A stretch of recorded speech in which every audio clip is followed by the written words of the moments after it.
একজন প্রোগ্রামার মেয়ে অনেক রাতে কাজ শেষ করে বাসায় ফিরছে। সে মেইলবক্স চেক করতে গেল, কিন্তু তার মনে হলো কেউ যেন তার পেছনে দাঁড়িয়ে নোংরা দৃষ্টিতে তাকে দেখছে। সে ভয়ে পেছনে তাকালো আর এমন একটা ভয়ানক কিছু দেখল যে ভয়ে চিৎকার দিয়ে দৌড় দিল। সে কোনো মতে দৌড়ে তার দরজার সামনে আসলো, কিন্তু ভয়ে তার হাত এত কাঁপছে যে চাবিটা কিছুতেই তালার ফুটোয় ঢুকাতে পারছে না। ঠিক তখনই ওপরের লাইটগুলো দপদপ করতে শুরু করলো, আর সেই ভয়ানক জিনিসটা তার খুব কাছে চলে এলো। হঠাৎ কারেন্ট চলে গেল। আবার যখন আলো এলো, দেখা গেল করিডোর একদম খালি। মেয়েটা আর সেখানে নেই, সে গায়েব হয়ে গেছে। কেন এমনটা হলো, চলুন জেনে নেওয়া যাক। গল্প শুরু হয় এই ছেলেটাকে দিয়ে, যাকে দেখতে অনেকটা কামেন রাইডারের মতো। এর নাম হলো আওয়েই। আগে সে রেস্টুরেন্টে ওয়েটারের কাজ করত, কিন্তু মহামারীর সময় তার চাকরিটা চলে যায়। তাই বাধ্য হয়ে সে একটা লজিস্টিক কোম্পানিতে ডেলিভারি বয়ের কাজ শুরু করে। কাজ তো একই, আগে খাবার দিত, এখন পার্সেল দেয়, তফাৎ নেই। তো একদিন কোম্পানির সিনিয়র বস তাকে সতর্ক করে দিল যে আওয়েই যে এলাকায় পার্সেল দিতে যাচ্ছে ওই মাজিয়াতুন অ্যাপার্টমেন্টে নাকি মাসখানেক আগে ভূত দেখা গেছে। কিন্তু আওয়েই এসব কথায় পাত্তাই দিল না। মাসে 2 লাখ টাকা স্যালারি পাবে, ভূতের ভয় পেয়ে কি আর লাভ আছে। সে তার মতো কাজ করে যায়, পার্সেল দেয়, নক করে, সই নেয়। কিন্তু কাজ শেষে অফিসে ফিরে তার খুব বোরিং লাগে। তখন তার সেই সিনিয়র বস নিজের লেখা একটা উপন্যাস বের করে, নাম reborn as a zombie in Busan. সে আওয়েইকে বলে একটু পড়ে মতামত দিতে। আওয়েই 2-1 পাতা পড়েই রেখে দেয়। আরে ভাই, পুনর্জন্ম নিয়ে কেউ জম্বি হয় নাকি? এর চেয়ে বরং চিহিরো নামের এক লেখকের লেখা রিবর্ন স্পেশাল ফোর্সেস উপন্যাসটা অনেক জোস। আওয়েই ওই লেখকের বিশাল ফ্যান। সারা রাত জেগে সে ওই গল্প পড়ে, লাইক কমেন্ট করে আর পরের পর্বের জন্য অপেক্ষা করে। এই উপন্যাসের নেশাতে আওয়েই কাজের উৎসাহ পায়। সে ডেলিভারি দেওয়ার সময় অ্যাপার্টমেন্টের অদ্ভুত সব বাসিন্দাদের খেয়াল করতে শুরু করে। যেমন ধরুন 201 নম্বর রুমের বাসিন্দা, নাম জুয়ানবান। ছেলেটা দেখতে বেশ নিরীহ, ঘরবাড়ি একদম টিপটপ, গুছিয়ে রাখে, মনে হয় যেন সূচিবায়ু বা ওসিডি আছে। কিন্তু অদ্ভুত ব্যাপার হলো, আওয়েই একদিন দেখল এই ছেলেটাই ময়লা ফেলার সময় কোনো বাছাবাছি না করেই সব ডাস্টবিনে ফেলে দিল। এর চেয়েও বেশি প্যারা দেয় 203 নম্বর রুমের লোকটা। পার্সেল নিয়ে গেলে কেউ দরজা খোলে না, ফোন দিলে বলে বাসায় নেই, দরজার সামনে রেখে যেতে। কিন্তু জাপানের নিয়ম তো আলাদা, হাতে হাতে দিয়ে সই নিতে হবে, না হলে পার্সেল ফেরত নিতে হবে। শেষে অনেক কষ্টে আওয়েই তার সাথে কথা বলে ঠিক করলো যে 12ই মার্চ সকালে আবার আসবে। মনে রাখার জন্য সে একটা কাগজে তারিখটা লিখেও রাখলো। এরপর সে গেল 205 নম্বর রুমের দিকে। দরজা খুলল এক সুন্দরী মেয়ে। আওয়েই তো মেয়েটার দিকে না তাকিয়ে পারলই না, কিন্তু হঠাৎ তার চোখ গেল মেয়েটার কম্পিউটার স্ক্রিনের দিকে। আরে, এ তো সেই রিবর্ন স্পেশাল ফোর্সেস উপন্যাসের স্ক্রিপ্ট। তার মানে এই মেয়েটাই সেই বিখ্যাত লেখক চিহিরো। নিজের আইডলকে সামনে দেখে আওয়েই তো তোতলাতে শুরু করলো, ঠিকমতো কথাই বলতে পারল না। চিহিরো বুঝতে পারল তার পরিচয় ফাঁস হয়ে গেছে, তাই সে তাড়াতাড়ি কথা ঘুরিয়ে পার্সেলটা নিয়ে দরজা বন্ধ করে দিল। অফিসে ফিরে এসেও আওয়েইয়ের মুখে হাসি আর ধরে না। তার সিনিয়র বস তো জেলাস হয়ে গেল, বলল আমার জম্বি গল্পের চেয়ে ওই চিহিরোর গল্পে কি এমন আছে। আওয়েই তখন বোঝালো যে চিহিরোর গল্পের ক্যারেক্টারগুলোর নামের প্রথম অক্ষরগুলো জোড়া দিলে একটা গোপন মেসেজ বা সংকেত তৈরি হয়, যেটা দারুণ ক্রিয়েটিভ। এরপর আওয়েই ভাবল চিহিরোর পার্সেলটা সে নিজে গিয়ে দিয়ে আসবে, তাহলে 2-4টে কথা বলার সুযোগ পাবে। যেই ধাবা সেই কাজ। সে পার্সেল নিয়ে 205 নম্বর রুমের সামনে গেল, কিন্তু গিয়ে দেখে ভয়ঙ্কর দৃশ্য। একটা লোক 205 নম্বর রুমের দরজাটা জোর করে খোলার চেষ্টা করছে। আওয়েই তো ভয় পেয়ে উল্টো দৌড় দিল। লোকটাও মাথা নিচু করে চলে গেল। আওয়েই দূর থেকে দেখল লোকটা 3 তলায় গিয়ে গায়েব হয়ে গেল, মানে সেও এই বিল্ডিংয়েই থাকে। লোকটার পরিচয় জানার জন্য আওয়েই গেল 301 নম্বর রুমের এক মহিলার কাছে, যার নাম হংমে। সে বিড়াল পোষে আর সব খবর রাখে। আওয়েই লোকটার চেহারা বর্ণনা করতেই হংমে বলল, ও তো 302 নম্বর রুমে থাকে, খুব রহস্যময় লোক, কারো সাথে মিশে না। অফিসের সিনিয়র বস সব শুনে বলল, নিশ্চিত ওটা কোনো স্টকার বা পিছু নেওয়া লোক। আওয়েই পুলিশ ডাকতে চাইল, কিন্তু প্রমাণ ছাড়ে পুলিশ ডাকলে যদি উল্টো তার চাকরি নিয়ে টানাটানি পড়ে, তাই সে বুদ্ধি করে নিজেই গোয়েন্দাগিরি করতে গেল। সে একটা পার্সেল নিয়ে 302 নম্বর রুমে গিয়ে নক করল। লোকটা দরজা সামান্য ফাঁক করে উকি দিল। আওয়েই ইচ্ছে করে ভুল নাম বলে জিজ্ঞেস করল, এটা কি আপনাদের পার্সেল? লোকটা সাথে সাথে না করে দিল, কিন্তু ওই ফাঁক দিয়ে আওয়েই যা দেখল তার রক্ত হিম হয়ে গেল। লোকটার ঘরে টেবিলের ওপর অদ্ভুত সব আড়ি পাতার যন্ত্র বা লিসনিং ডিভাইস রাখা, আর দেওয়ালে প্রচুর ছবি আঠা দিয়ে লাগানো। ধরা পড়ে যাচ্ছে বুঝতে পেরে লোকটা বলল তার নাম দাওকি, আর ধপাস করে দরজা বন্ধ করে দিল। সর্বনাশ, চিহিরো ম্যাডাম তো বিপদে আছেন। আওয়েই এক দৌড়ে নিচে নেমে 205 নম্বর রুমে চিহিরোকে সব বলল। চিহিরো প্রথমে তাকে সন্দেহ করল, ভাবল এই ডেলিভারি বয়ই নিজে হয়তো কোনো ঝামেলা করছে। আওয়েই তখন প্রমাণ দিল যে সে তার কত বড় ফ্যান। চিহিরো তবুও তাকে সন্দেহ করে দরজা বন্ধ করে দিল। আওয়ে ফিরে এসে ইন্টারনেটে চেক করে দেখল সে ওই রুমে যা দেখেছে সেগুলো আসলেই আড়ি পাতার যন্ত্র। তার মানে ওই দাওকি লোকটার মতলব ভালো না। সিনিয়র বস তাকে বলল, আরেকটু অপেক্ষা কর, হাতে একদম পাকা প্রমাণ নিয়ে তারপর পুলিশ ডাক। পরদিন সকালে আওয়ে দেখল ৩০৩ নম্বর রুমের বাসিন্দা সাং বিয়াও ভয়ে তল্পে তল্পা গুছিয়ে পালাচ্ছে। সে বলছে, ভাই আমি আর এখানে থাকবো না। আওয়ে জিজ্ঞেস করল, ভাই পাশের ৩০২ রুমের কারণে কি পালাচ্ছেন? সাংবিয়াও ভয়ে কাঁপতে কাঁপতে বলল, ৩০২ রুমে ভূত আছে। কাল রাতে আমি দেখেছি দাউকির পেছনে রক্তমাখা এক প্রেতাত্মা দাঁড়িয়ে আছে। আওয়ে মনে হলো ওই রক্তমাখা ভূতটা কি চিহিরো। সে দৌড়ে ২০৫ রুমে গিয়ে অনেক ধাক্কাধাক্কি করল, কিন্তু কেউ দরজা খুলল না। ওদিকে অনলাইনেও চিহিরোর উপন্যাসের কোনো আপডেট আসছে না। আওয়ে আর দেরি না করে পুলিশে খবর দিল, কিন্তু পুলিশ এসে যা বলল তা শুনে আওয়ের মেজাজ খারাপ হয়ে গেল। পুলিশ বলল, আরে ওই দাউকি আসলে একজন কমেডিয়ান। ৩০২ রুমটা আগে এক সুইসাইড কেসের কারণে ভৌতিক বলে পরিচিত ছিল, তাই একটা টিভি শোয়ের জন্য সে ওখানে আছে। শোয়ের নাম আমি ভয় পেয়ে বড় হয়েছি। আর ওই আড়ি পাতার যন্ত্রগুলো সব নকল, শুটিংয়ের প্রপস মাত্র। কিন্তু আওয়ে মানতে পারল না। সে বলল, কিন্তু প্রতিবেশী যে রক্তমাখা ভূত দেখল। পুলিশ ধমক দিয়ে বলল, ওসব মনের ভুল বা হ্যালুসিনেশন, বাদ দাও তো। আওয়ের মন মানল না। চিহিরো গায়েব, তার উপন্যাস বন্ধ। এর মধ্যে টিভিতে জাপানের নতুন প্রধানমন্ত্রী নির্বাচনের খবর চলছে, কিন্তু আওয়ের মাথায় শুধু চিহিরোর চিন্তা। সারা রাত ভেবে পরদিন সে আবার ওই অ্যাপার্টমেন্টে গেল। প্রথমে ২০৫ রুমে নক করল, কোনো সারা শব্দ নেই। এরপর সে ২০১ নম্বরের সেই গুছিয়ে রাখা ছেলের কাছে পার্সেল দিতে গিয়ে জিজ্ঞেস করল সে চিহিরোকে দেখেছে কিনা। ছেলেটা বলল, গত পরশু রাতে সে চিহিরোকে দেখেছিল, কিন্তু পরিস্থিতিটা খুব অদ্ভুত ছিল। এরপর আওয়ে গেল ৩০১-এর বিড়ালওয়ালি হংমের কাছে। হংমে বলল, কাল রাতে সে বিড়ালের গন্ধে বারান্দায় গিয়ে দেখে পাশের বারান্দায় দাউকি দাঁড়িয়ে সিগারেট খাচ্ছে, আর তার সারা শরীরে রক্ত মাখানো। আওয়ে বুঝল তার সন্দেহই ঠিক, ওই দাউকি চিহিরোকে মেরে ফেলেছে। সে সিনিয়র বসকে বলল, আমার মনে হয় চিহিরোকে অজ্ঞান করে ৩০২ রুমে নিয়ে টুকরো টুকরো করে ফেলা হয়েছে। পরদিন আওয়ে আবার গেল, সব দরজায় বেল দিল, কিন্তু কেউ দরজা খুলল না। মনে হচ্ছে সবাই গায়েব হয়ে গেছে। আওয়ে তার সিনিয়রকে ফোনে এসব বলছে, এমন সময় গাড়ির আয়নায় সে দেখল দাউকি হেঁটে যাচ্ছে। সে ফোন রেখে চুপি চুপি দাউকির পিছু নিল। দাউকি ৩ তলায় নিজের রুমে না গিয়ে সোজা ২০৫ নম্বর অর্থাৎ চিহিরোর রুমে ঢুকে গেল। আওয়ে ভাবল, এবার হাতে নাতে ধরব। সে সাহসে বুক বেঁধে এগিয়ে গিয়ে দরজার হাতল ঘোরালো। দেখল দরজা খোলা। ঘরের ভেতর ঘুটঘুটে অন্ধকার, কনকনে ঠান্ডা, যেন এক্ষুনি ভূত বেরিয়ে আসবে। আর সত্যি সত্যি হঠাৎ আওয়ের পেছনে ছায়ার মতো উদয় হলো দাউকি। আওয়ে চিৎকার করে বলল, চিহিরো কোথায়? ঠিক তখনই পাশের একটা দরজা ক্যাচ ক্যাচ শব্দে খুলে গেল। আওয়ের মাথা পুরোপুরি চক্কর দিয়ে উঠল। এসব কি হচ্ছে?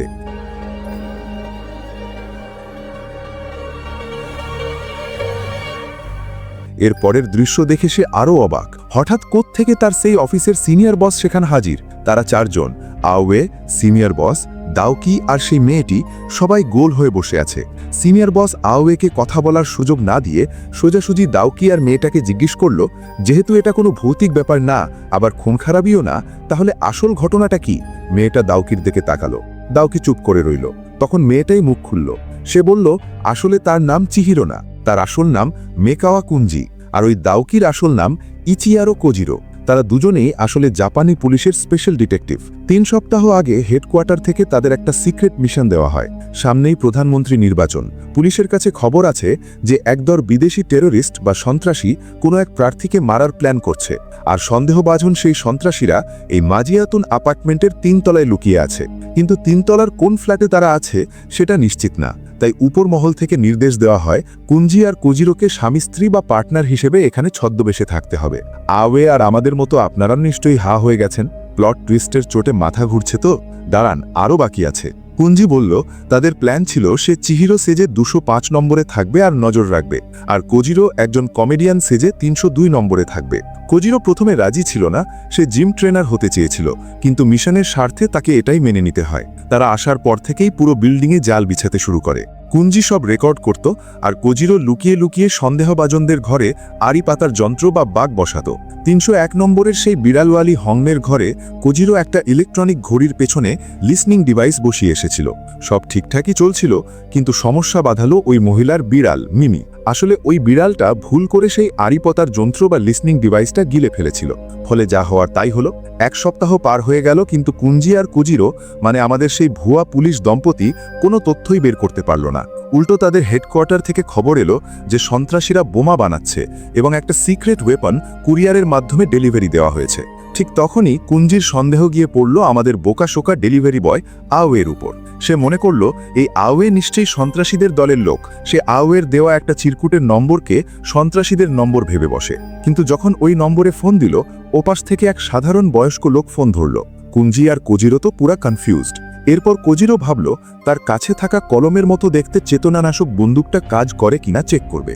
সে একটা সিগারেটের প্যাকেটের উপর গুলি চালালো, আর ঠিক সেই মুহূর্তেই 201 নম্বর রুমের জুয়ানবান করিডোর দিয়ে যাচ্ছিল। সে এই দৃশ্য দেখে ভাবল এরা দুজন নিশ্চয়ই কোনো অবৈধ প্রেম করছে। দুজন অবস্থা, গোয়েন্দাগিরি করতে এসে এখন পরকীয়ার অপবাদ জুটল। এদিকে কোজিরো আবারও প্ল্যান করল সে 301 নম্বর রুমের হংমের বাসায় ঢুকবে। এবার সে জিম ট্রেনার সেজে গেল, কিন্তু হংমের বিড়াল মিমি তাকে দেখেই চিনে ফেলল আর ফোঁস করতে লাগলো। কোজিরো কোনো মতেই নতুন আড়ি পাতার যন্ত্র লাগাতে পারছিল না। ঠিক তখনই দরজায় নক পড়ল। কে এসেছে? আমাদের নাছোড়বান্দা আওয়েই। সে জোর করে দরজা খুলে ভেতরে উকি দিল এবং কোজিরোর হাতে ওই আড়ি পাতার যন্ত্র দেখে ফেলল। ব্যাস, কোজিরো দৌড়ে পালালো তার নিজের ঘরে। সেখানে গিয়ে কুঞ্জির সাথে তার তুমুল ঝগড়া কেন সে ধরা পড়ল। তাদের চিৎকার শুনে পাশের 303 রুমের সাং বিয়াও এসে কমপ্লেন করল। সাং বিয়াও তখন ওই আড়ি পাতার যন্ত্র দেখে ফেলে। পরিস্থিতি সামাল দিতে কোজিরো নতুন মিথ্যা গল্প ফাঁদল। সে বলল, ভাই আমি আসলে পুলিশ বা ট্রেনার না, আমি একজন কমেডিয়ান। এই রুমে ভূত আছে, তাই আমি এই যন্ত্র দিয়ে ভূত খুঁজছি। সাং বিয়াও তো ভূতের কথা শুনেই ভয় পেয়ে গেল।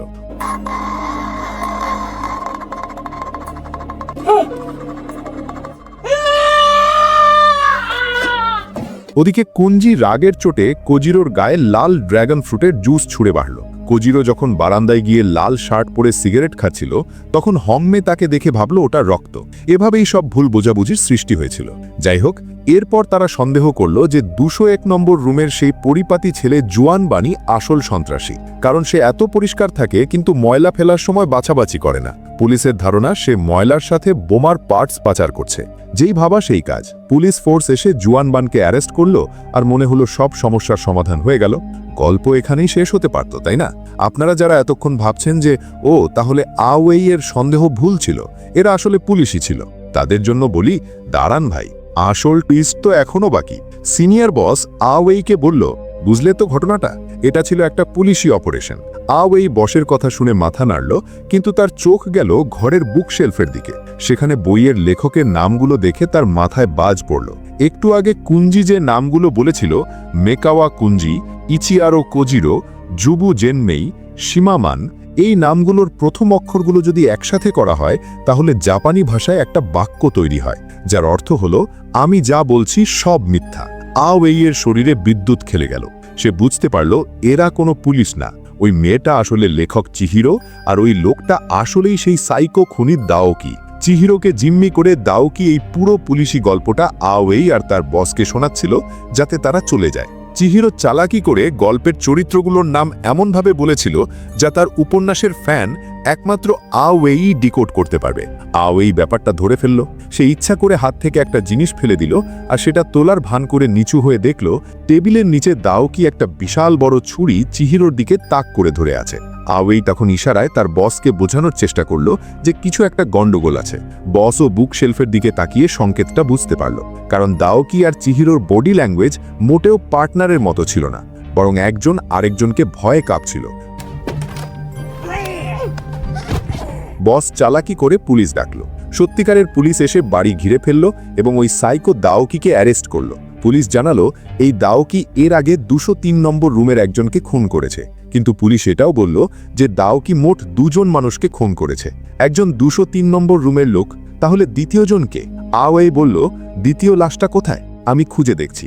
সে বাথরুমের দিকে গেল। দরজা খুলতেই সে যা দেখল তাতে তার পায়ের নিচের মাটি সরে গেল। বাথরুমের রক্তে ভেসে যাচ্ছে একটা লাশ, আর সেই লাশটা অন্য কারো না, স্বয়ং আওয়েইয়ের নিজের। আওয়েই আসলে মারা গেছে। এই পুরো ঘটনাটা যখন আমরা দেখছিলাম, তখন আওয়েই আসলে বেঁচে ছিল না। কয়েক ঘন্টা আগে যখন আওয়েই প্রথমবার চিহিরোর হোমে ঢুকেছিল তাকে বাঁচাতে, তখনই দরজার আড়াল থেকে দাওকি তাকে ছুরি মেরে খুন করে ফেলে। এতক্ষণ আমরা যে চারজনের কথোপকথন দেখলাম, বস, আওয়েই, চিহিরো আর দাওকি, এটা আসলে বসের কল্পনায় বা আওয়েইয়ের অতৃপ্ত আত্মার উপস্থিতি ছিল। বাস্তবে যখন বস রুমে ঢুকেছিল তখন আওয়েইয়ের লাশ বাথরুমে পড়েছিল, কিন্তু আওয়েইয়ের আত্মা বা তার প্রবল ইচ্ছাশক্তি হয়তো বসকে সঠিক সময় সেখানে নিয়ে এসেছিল এবং চিহিরোকে বাঁচাতে সাহায্য করেছিল। পুলিশ যখন দাওকিকে নিয়ে যাচ্ছিল তখন চিহিরো কান্না থামিয়ে একটা ফোল্ডার বের করল। সেখানে আওয়েইয়ের করা হাজার হাজার কমেন্ট প্রিন্ট করা ছিল। চিহিরো বলল, আমি যখনই হতাশ হতাম এই ছেলেটার কমেন্টগুলো পড়ে আবার লেখার শক্তি পেতাম। আওয়েই যে এখন একটা আত্মা, সে দেখল তার আইডল তাকে কতটা সম্মান করে। সে খুশিতে বুকশেলফ থেকে কয়েকটা বই ফেলে দিল। বইগুলোর নাম মিলে একটা বাক্য তৈরি হলো, ধন্যবাদ। চিহিরো বুঝতে পারল আওয়েই তার আশেপাশেই আছে। একজন ফ্যান তার প্রিয় লেখকের জন্য জীবন দিল, আর লেখকও তার ফ্যানকে ভোলেনি। মৃত্যুর পরেও তাদের এই বন্ধনটা অটুট রইল। এখন বলি এই মুভিটা কেন দেখবেন। মুভিটার নাম হলো দ্য পারসন হু ডিসঅ্যাপিয়ার্ড। জাপানি নাম হলো আনো হিতোগা কিয়েতা। শেষ করার আগে একটা সিক্রেট ইস্টার এগ বা গোপন তথ্য দিই, যেটা মুভির একদম শেষে দেখানো হয়। আওয়েই মারা যাওয়ার পর তার আত্মা আবার পুনর্জন্ম নেয়। আর জানেন সে কোথায় জন্মায়? সে চিহিরোর লেখা সেই উপন্যাসের প্রধান চরিত্র হয়ে জন্মায়। মানে বাস্তবে সে মারা গেলেও তার প্রিয় লেখকের গল্পের জগতেই সে অমর হয়ে গেল। এর চেয়ে সুন্দর এন্ডিং আর কি হতে পারে? ভিডিওটা ভালো লাগলে লাইক দিয়ে বন্ধুদের সাথে শেয়ার করে দিন, আর এমন সব অদ্ভুত গল্পের জন্য সাবস্ক্রাইব করে বেল আইকনটা চেপে দিন। দেখা হবে পরের ভিডিওতে।